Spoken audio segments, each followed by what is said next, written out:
Welcome to the Black Narrative, where Black stories are told honestly, unapologetically, and with purpose.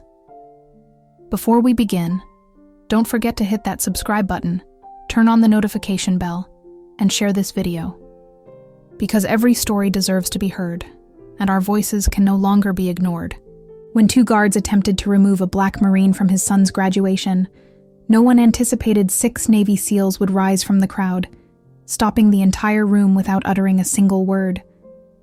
Solomon Dryden didn't expect anyone to recognize him as he pulled into the parking lot behind Elmridge High. The building resembled most high schools in smaller Texas towns: weathered red brick, a few flags fluttering over the entrance, and kids loitering near the gym doors. It was already crowded with parents in dress shirts, siblings holding signs, and a grandmother leaning on a walker. Solomon parked his Dodge Charger near the chain-link fence and stepped out, smoothing the lines of his deep blue Marine uniform. His boots were polished to a mirror shine, not for show, but because he didn't know how to do things halfway. He looked around. His posture stood out, upright and firm. His face, though calm, carried the stillness of someone who had seen life from too many angles. He had driven 8 hours from Temple to make it to his son's high school graduation. He could have flown, but the Charger was his wife's favorite car, and even after her passing 2 years ago, he still felt closer to her on the road. Solomon opened the car door and pulled out a small, old and worn photograph from the glove compartment. It had a slight tear in the corner. It was a picture of his wife holding Tyran when he was just a baby. He slipped it into the inside pocket of his jacket. "I promised you," he said softly, "I wouldn't miss it." The walk to the entrance was slow and intentional, every step carrying meaning. His chest filled with something he couldn't name, but it lived somewhere between pride and ache. Inside, the gym was packed, with metal chairs filling the floor and bleachers already overflowing. The air faintly smelled of concession popcorn and floor wax. It was noisy, chaotic, alive. Solomon showed his printed ticket to a volunteer near the door, a short man with a clipboard and headset. The man squinted at it, nodded quickly, and pointed toward the 3rd row on the left side. "You're good to go. Family seating up front." "Appreciate it," Solomon said, his voice steady. He made his way to the row, catching glimpses of other families. Some folks looked at him, did a double take at the uniform, then turned away like they hadn't. One woman gave him a small smile, then whispered something to the man beside her. Solomon didn't react. He'd been Black, tall, and in uniform for a long time, and he knew what some looks meant and what others didn't. He found his seat and sat down. The chair was plastic, slightly wobbly, and he adjusted it without complaint. In front of him, the stage was set, with banners hung across the gym wall reading "Class of 2024" in big silver letters. A few school board members stood near the podium, checking notes. Solomon glanced at the rows of students lined up at the far end of the gym.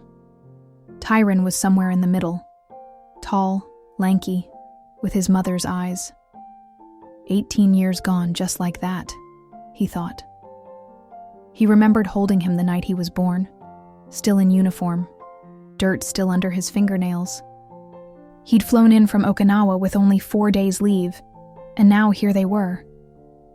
He sat still, barely blinking, soaking in the moment. Behind him, people continued filing in.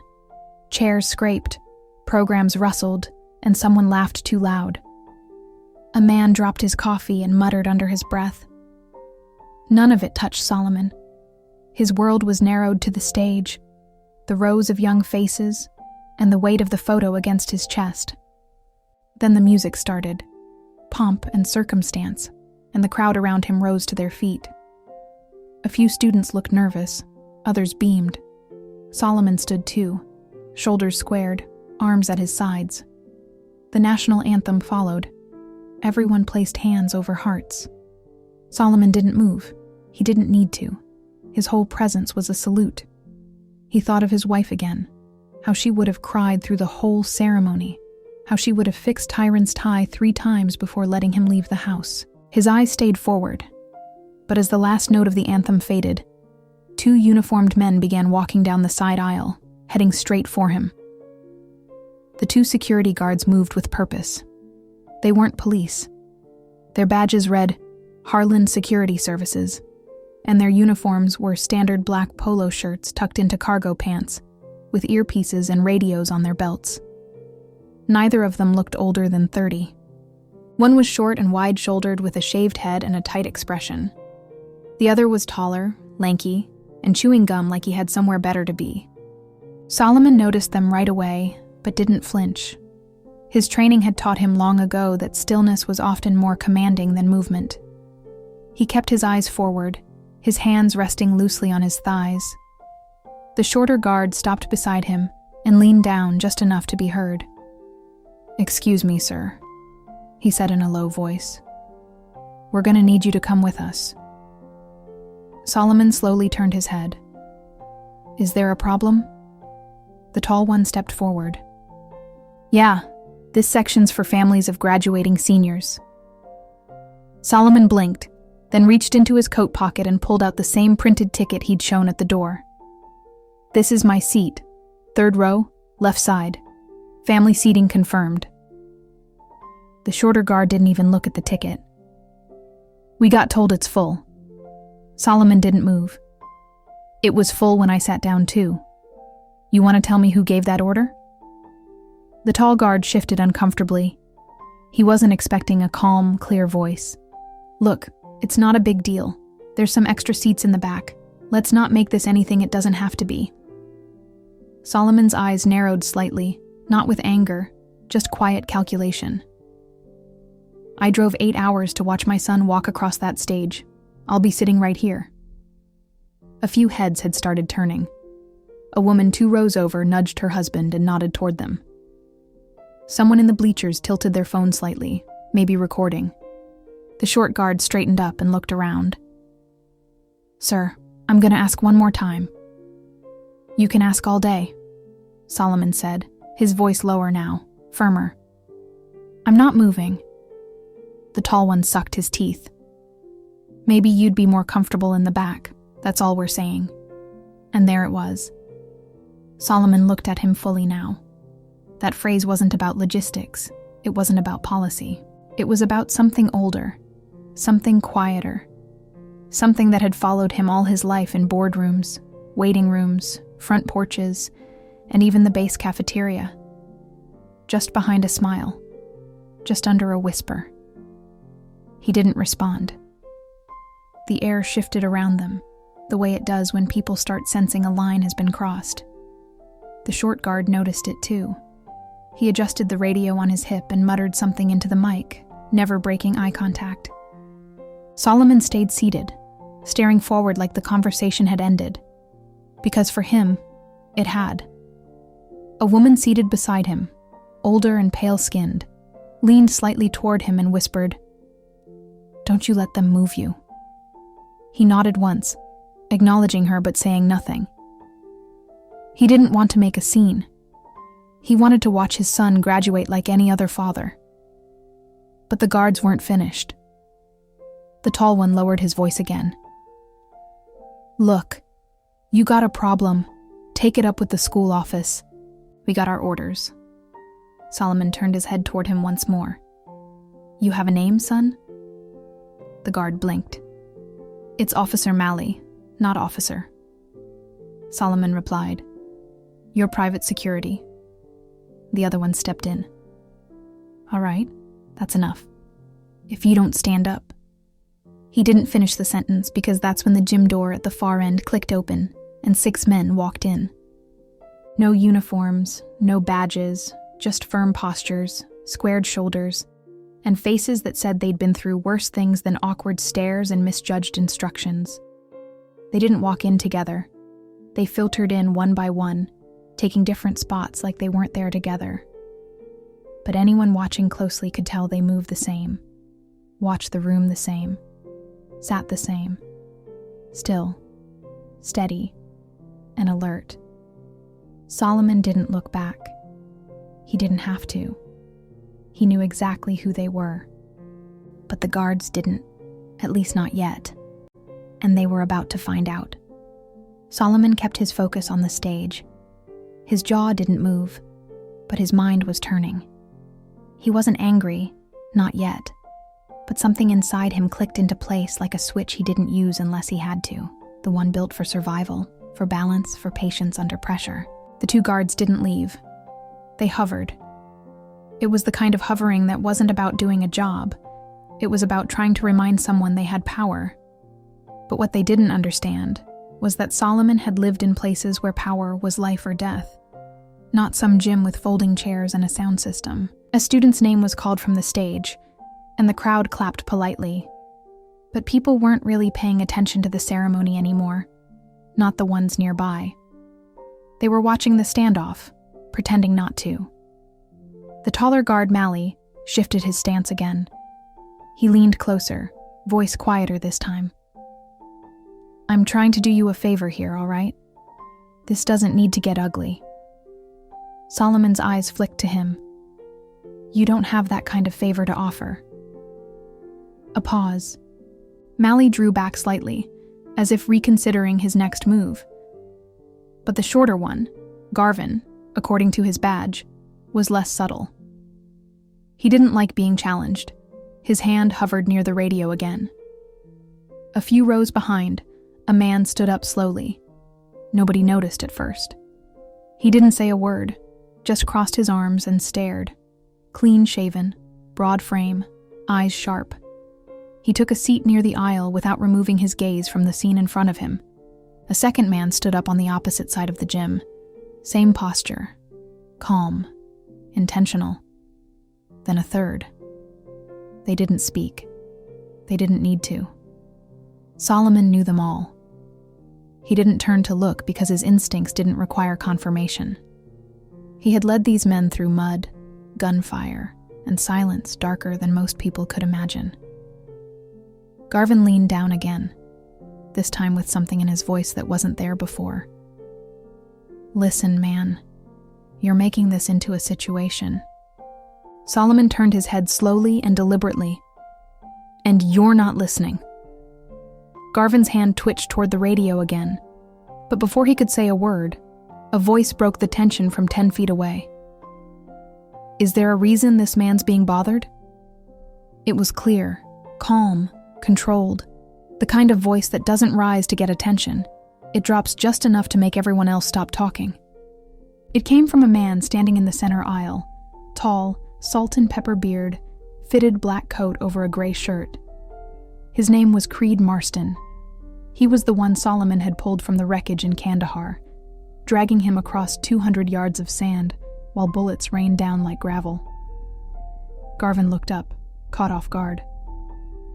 "Who are you?" Creed didn't answer. He stepped forward once. "I asked you a question." Mally raised a hand. "Sir, we've got this under control." "No," Creed said, sharper now. "You don't."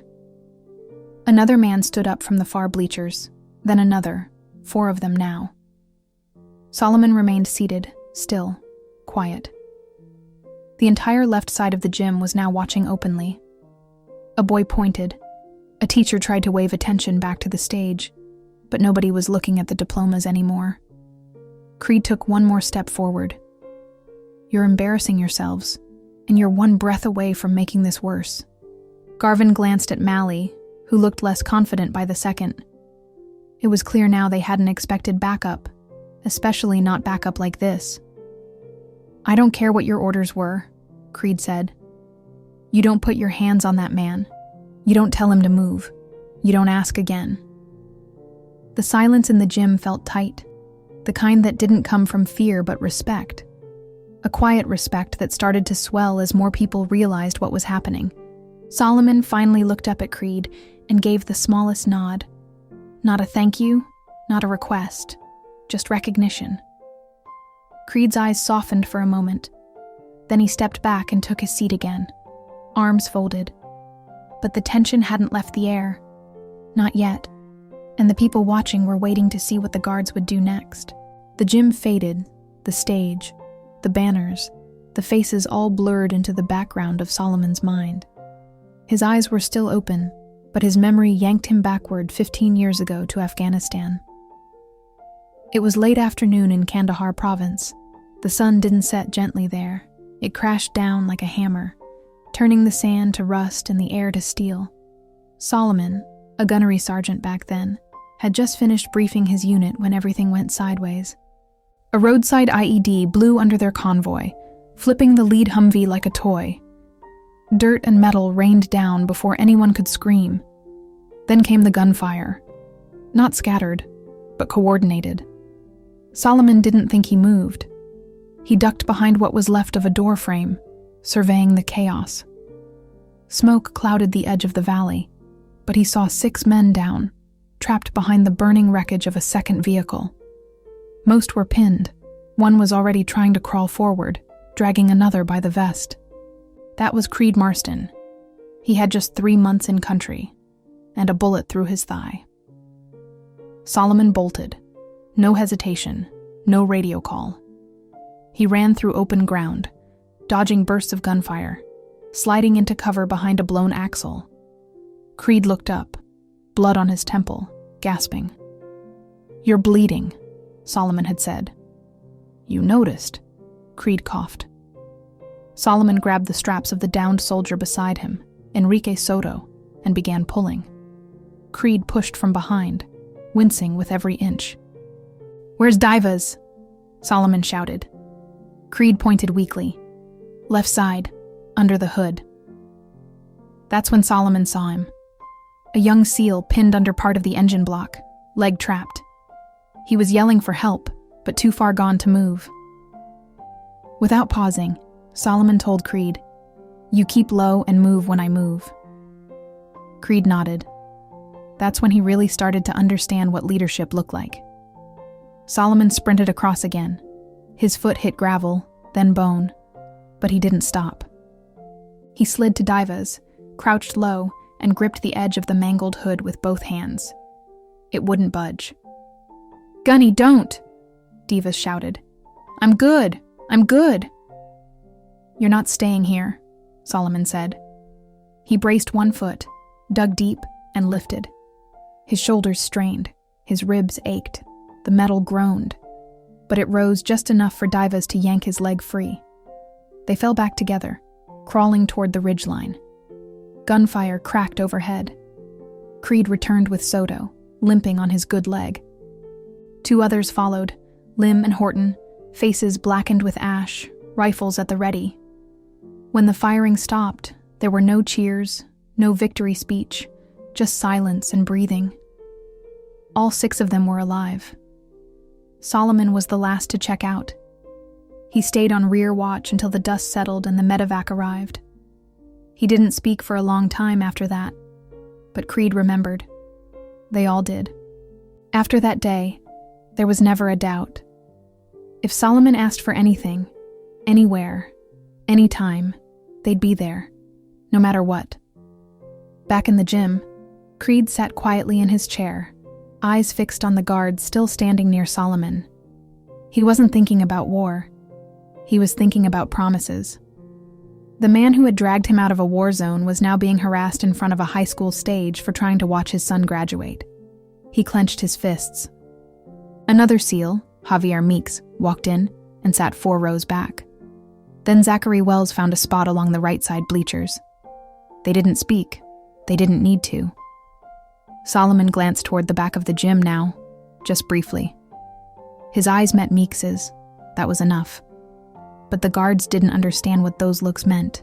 Not yet. And the moment they made the next move, they'd learn real fast.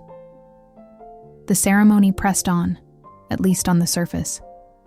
Names were still being called, families clapped, some too loudly, trying to cover up the tension that now thickened the air. But the attention had shifted. Eyes that had once been glued to the stage now kept drifting toward the 3rd row on the left, where Solomon Drayton sat like a statue, and 2 guards stood like they didn't know what to do next. Garvin glanced toward the front, where a school official tried to get his attention. The woman looked nervous, mouthing something and gesturing subtly toward the guards. but Garvin shook his head. He wasn't ready to walk away. He'd started something, and his ego didn't know how to back down. Mally shifted his weight again, his jaw working harder now on the gum, clearly uncomfortable, but he hadn't walked away either. "Sir," Garvin said again, this time louder, "this is your last warning." Solomon didn't move. To do what exactly? Garvin stepped forward, leaning in so close his belt brushed Solomon's knee. "To stop making a scene. We don't want any trouble. Just move to the back." Solomon turned his head and looked him dead in the eye. "You're the only one causing trouble." Garvin's nostrils flared. That's when it slipped. "You think wearing that uniform makes you better than everybody else? This is a high school, man, not your base." A hush fell across the rows around them. A little girl stopped squirming in her seat. A dad with a camera froze mid-zoom. Even Mally took a half-step back, like the words had landed heavier than he expected. Solomon didn't blink. He took a breath, not to calm himself, but to stay grounded. "You need to walk away." Garvin didn't.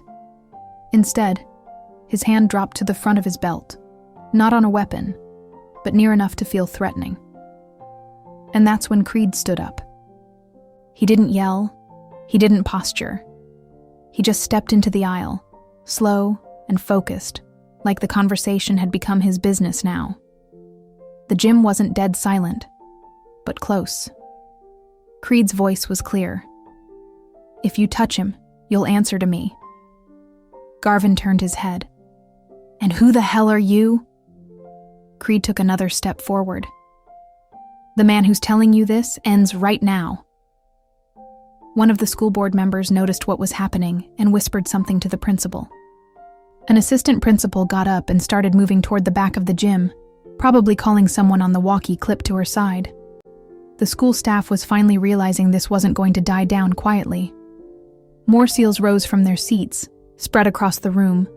No formation, no spoken cue, just a unified instinct that kicked in all at once. By now, all 6 were standing. Garvin looked around, realizing they weren't just dealing with some angry parent. Something was different. These men didn't fidget, they didn't shift from foot to foot. Their presence filled the space like pressure before a storm. Creed took a step closer. "You've got 2 choices. Walk away now, or watch this go somewhere you don't want it to go."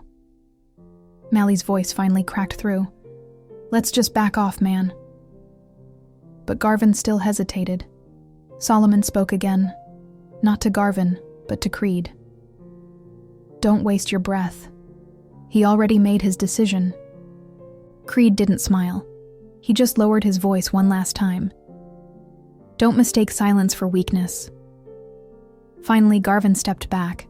Not much, but enough. His hand dropped away from his belt. His face burned, but he was outnumbered and outclassed. The principal appeared near the aisle, whispering quickly to the guards. Whatever she said was quiet, but firm enough to send them both walking toward the back exit. They didn't look at anyone on their way out. Solomon exhaled, slow and steady. Creed sat back down without a word. All 6 SEALs remained standing, but the moment still hung in the air. And Tyran Drayton was watching everything from the lineup of students, his hands clenched at his sides. Tyran Drayton was near the center of the graduating class, standing in line between a girl with bright braids and a boy whose gown kept slipping off his shoulders. They were trying to focus on the ceremony, laughing nervously and checking their name cards like the world was normal. But Tyran's world wasn't. He had seen the 2 guards walking toward his father from the minute the anthem ended. At first, he thought maybe it was just routine. Maybe they were helping someone find a seat. But something in his chest told him differently. Then he saw the way his dad sat. So still, so composed, but locked in. He'd seen that look before.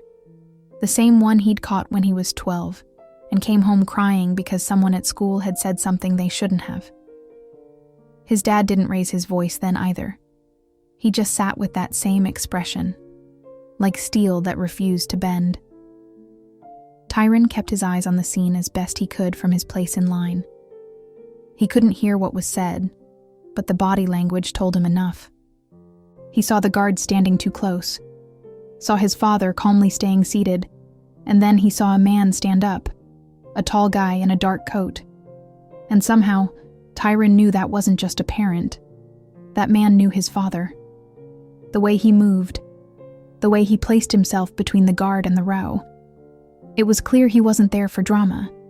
He was there for Solomon Drayton. Then another man stood, and another. It wasn't loud, but it was like the temperature in the room shifted. Everyone was watching now. Tyran's heart beat faster. He wasn't scared. He was something else, torn between pride and fire. He had grown up hearing pieces of his dad's service stories. Not the gory parts. His dad kept most of those to himself. But bits here and there. A buddy who sent Christmas cards every year. A scar that came from somewhere out in the dust. A box in the garage marked Kandahar that nobody ever opened. He never knew the names, never saw the faces, but now they were here, standing like they'd been waiting for this moment, like they'd never stopped having his dad's back. Tyran blinked hard, pushing down the burn behind his eyes. He didn't want to cry, not here, not now. The final name was called 20 minutes later. Everyone stood as the graduating class threw their caps, screamed with relief, and hugged like they hadn't seen each other in years. Phones went up, cameras clicked, and balloons bobbed above the crowd as the students began filing out through the gym's double doors toward the back lot. Solomon didn't move right away. He sat quietly as the noise swelled around him, soaking it all in. The music, the laughter, the flash of silver and red gowns sweeping by. His eyes followed Tyran as he disappeared into the hallway with his classmates. A teacher gave him a high five. Another pulled him in for a side hug. But even with all the chaos, Tyran turned once, just once, and looked back. Solomon caught it.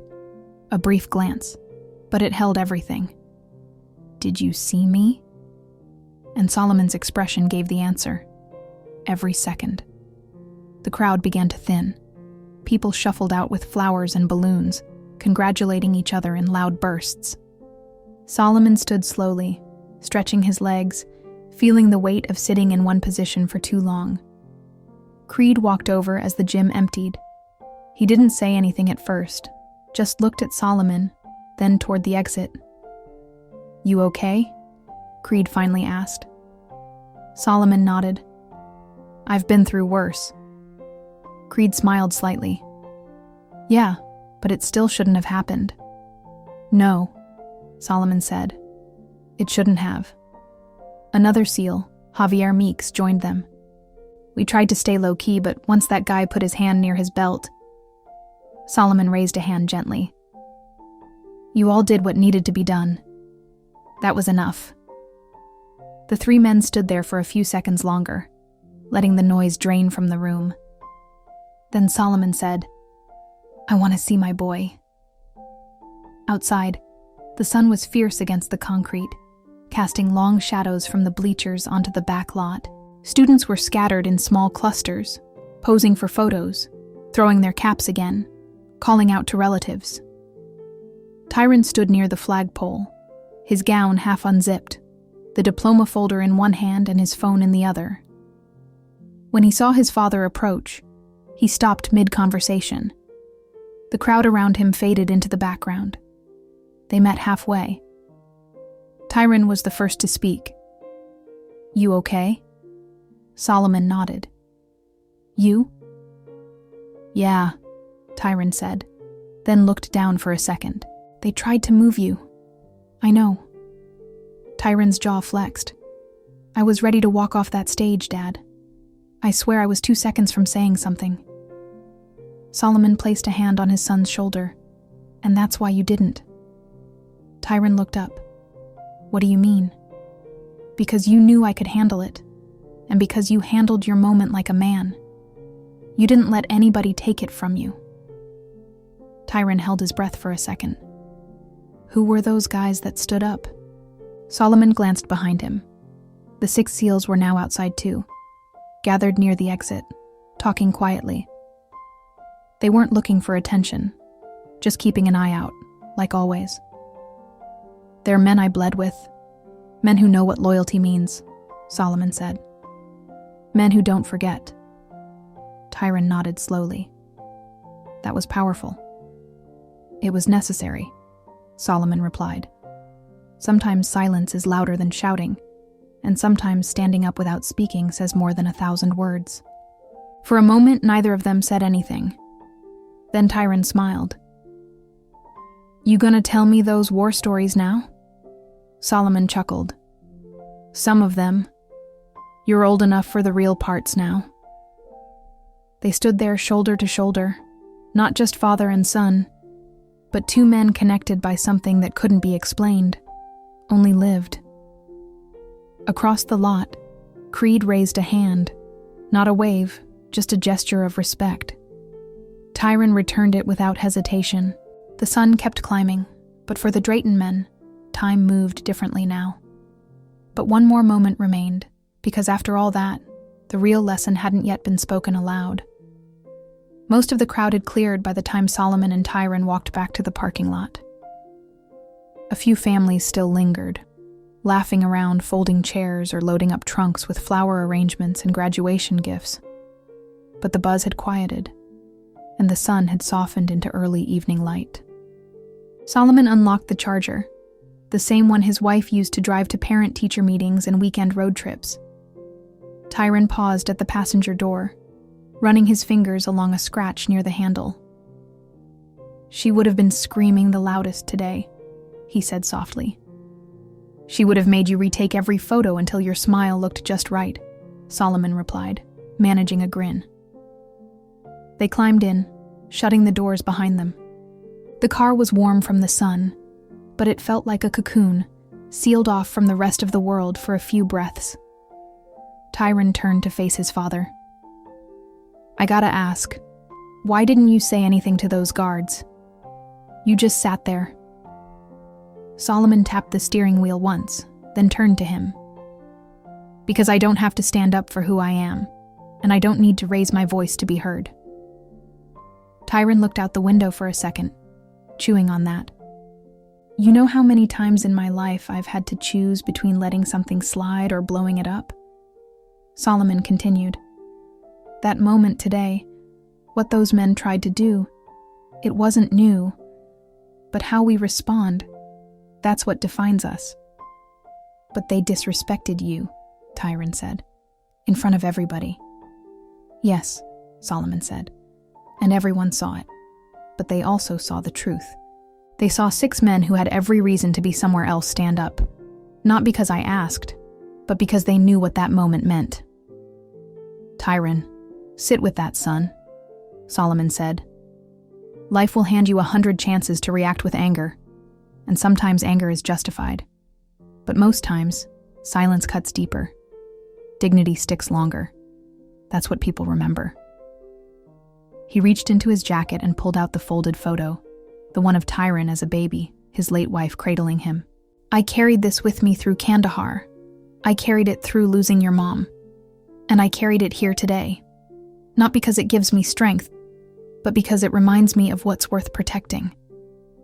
Tyran's voice dropped. "You always knew who had your back." Solomon smiled. "I didn't need to know. I just had faith. Real men don't vanish when things get uncomfortable. They show up, and they stand." There was a pause before Tyran spoke again. "I want to be like that. Like you." "You already are," Solomon said. "You walked that stage with pride. You didn't let anger steal your moment. You stayed grounded even when everything around you was trying to throw you off balance." Outside the car, the last of the SEALs were getting into their vehicles. Creed gave one last look toward the Charger before driving off. Solomon nodded once. No words, just the quiet acknowledgement of something permanent. Tyran leaned back in the seat. "So what now?" Solomon turned the key in the ignition. The engine rumbled to life. "Now we drive home," You get to choose dinner." Tyran grinned. "Waffle House?" Solomon chuckled. "Of course." As they pulled out of the lot, the school faded behind them, but the memory of what happened inside that gym wouldn't fade anytime soon for anyone who was there. And for Tyran, that day would mark something far greater than a diploma. It was the day he realized manhood had nothing to do with noise, and everything to do with how you carry yourself when the world stops watching. Some people shout to be seen, others just sit in silence and are never forgotten. That's today's story from the Black Narrative. If it moved you or opened your eyes, don't forget to like, comment, and share it with someone who needs to hear this. And most importantly, subscribe so you never miss another powerful story. Until next time, stay strong, stay loud, and stay part of the narrative.